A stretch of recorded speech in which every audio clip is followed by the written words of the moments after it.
Samantala, bibida na sa kanyang first ever concert si Glyza De Castro at isa sa mga todo-suporta ay si Benjamin Alves na tila ba sinusuyo na ang kapuso actress. Oy, chismis! May chika si Nelson Canlar.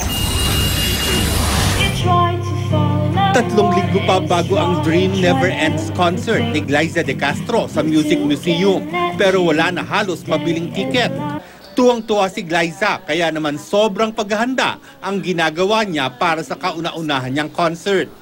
Pati mga kaibigan niyang artista ay tumutulong din. Nakakatuwa kasi madaming tumutulong, madami po talagang nag-volunteer to help and masasabi ko na naging posible siya dahil sa mga sumusuporta din sa akin. Guest ni Glyza sa concert sina Regine Velasquez, Aiza Sigera, JR at Rian Ramos.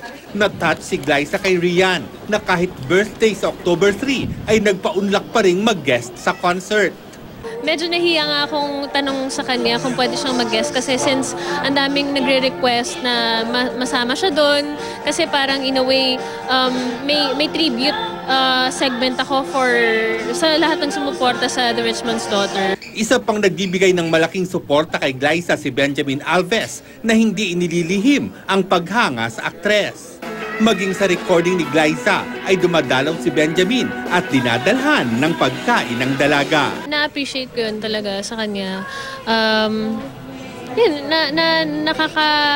nakakatuwa na, alam mo yun, parang may mga tao na ganun sa'yo na pinapa-feel na in a way, importante ka. Naliligaw na ba?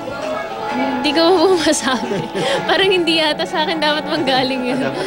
War Santiago, updated sa showbiz happening.